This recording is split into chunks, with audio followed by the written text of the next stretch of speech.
everybody, Norm from Tested here at Monsterpalooza 2018. I'm joined by Hannah with Level 52 Studios. You're friends with our contributor, Bill Duran. Yeah, up in Seattle. Yeah. So it's funny, we actually spotted him while he was jogging in our neighborhood. And we were fans of his on YouTube. We're like, hey, that's Bill Duran. You should come visit our shop. And yeah, so they're awesome. Well, it's great to see you guys at Monsterpalooza. You guys have a much bigger booth this year, but I wanted to chat with you about the stuff that Level 52 is doing, because we first heard of you guys. You guys work with artists originally to make some resin kits, which we love painting. We've done some of it on Tested, but now you guys have these massive collectibles. So tell me about these. Yeah, so we are super lucky. We actually have a Frazetta license. So we work with Frank Frazetta's son, Frank Jr., and his wife, Lori. They're the ones that actually run the Frazetta Art Museum in Pennsylvania, which is an incredible place. And so we got really, really lucky to be able to do these projects with them. And so we've got for our first 4 offerings from that license here. So the one here, which we literally just finished the prototype right before driving down. This is the Swordsman of Mars. It's quarter scale, 2 figures, but it's based on that super, super iconic painting of the kind of Martian centurion on the hill with the princess. But yeah, I literally just put the finishing touches on this right before coming down, and so I'm super excited. We're working out details like for factory production and pricing and all that kind of stuff, but all that's coming soon. We wanted to get it here for the show. So. It's gorgeous, and you guys been doing this for about 3 years now, relatively new, collectibles company. I'm always interested in how these products get developed. Right? Like I first heard of you guys because you were doing a lot of 3D printing for those prototypes, working with artists that were making ZBrush sculptures and then turning those into things that people can own. How does something like this get prototyped and then turned to a manufacturer? So it's a very long process, a lot of hard work. The very first place we start, especially with a Frazetta license, is choosing the content that we want to make. And so the Frazettas actually have a database that we have full access to, which is amazing. We're super spoiled. But we have all these like really high-res images to work from, things they've had scanned from the museum. And so we actually work with them and internally with our whole team. And we basically just went through for these first 4 and we're like, what do we really want to make? Yeah, so we pick out an image that we really, really respond to, that we feel will translate well into a statue. And then from that point, we work with the artist, which actually Aaron Beinert, he currently works at Blizzard, but The 3D artist? Yeah, our 3D artist. So he did the sculpt for this, and this has been like a pet project of his forever. And when we got the license, he actually brought the sculpt to us to make because he didn't think it was ever going to get made into anything. So he goes through, he does all the artistic stuff, we engineer it, so break it up into pieces so it can get printed and then painted properly, super clean. Because that's a critical part of getting these things to turn out so well, is that they're all broken up super well.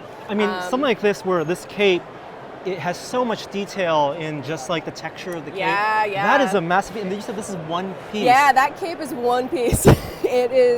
Capes are notoriously difficult to get done in resin. That's why a lot of companies do mixed media, just because they're absurdly difficult to figure out. But we really worked really hard, worked closely with Aaron, got this printed, and it all worked out. It all came out. And that's a testament to your ability to manipulate the model and also know your printers, because the fact that you could prototype with just off-the-shelf, high-end, big printers, then to turn something into a paint master, to turn to a production prototype, that is incredible. It's a lot of work. It's a lot of steps.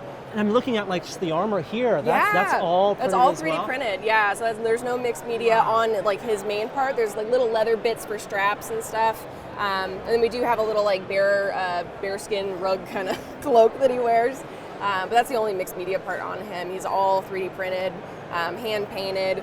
This guy in particular took about 2 solid weeks to paint because of all the studs and the texture and the like laces and different stripes and everything. So he's a special level of paint job. So these statues are incredible. It seems like you guys are pushing the limits of your expertise and wanting to make these prototypes. But do you still work with artists to do kits and smaller pieces, and how do you find those artists to work with? It's funny, it works both ways. Either they find us first, which is always super exciting that anybody knows who we are, because we still feel very, very new to the scene, but just a lot of love out there from artists that are coming to us to do really cool projects, and then of course approaching other artists to do projects with them.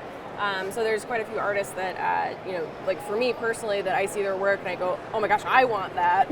Which is usually the first step, is I go, I want one of those.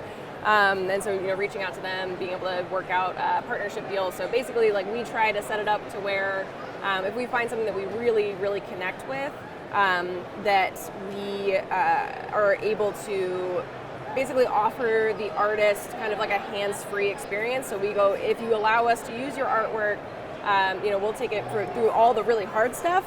They get to do the creative end, and then we get to just make really cool stuff that they get all the approvals on, and then we just cut them a check for their portion of stuff. How can artists best prepare if they want to turn their concept paintings, whether it's illustration or models, into products? Mm-hmm. What should they bring to you? For us, a big thing is portfolio. When you have a good, solid body of work, artists that are really active, that are engaging with an audience, that always really helps. Like, for example, Max Grech, who we're doing a partnership with right now on our Fameli line. He has an incredible body of work. He's a phenomenal concept artist, and his work is just so perfectly suited to doing vinyl toy style stuff. So we look at somebody who is a professional, doing really amazing work, really unique, but also their work has to kind of speak to a three-dimensional object, because there's a lot of amazing artists out there, but trying to replicate that in 3D, if it's super atmospheric, might be kind of difficult. But I mean, certain concept artists, it's just they just have there's a look that all of us are just really attracted to, and but we're always open. We're always looking for new partnerships with people and new projects, and we just love working with people and making new friends. And I love checking out the website to see what new artists you guys are working with, because I love the kits you guys put out. Thank it's you. great to see these new massive quarter scale statues. Thank you. It's great to see you at It's great to see you. Thanks. Yeah. Thanks, Norm.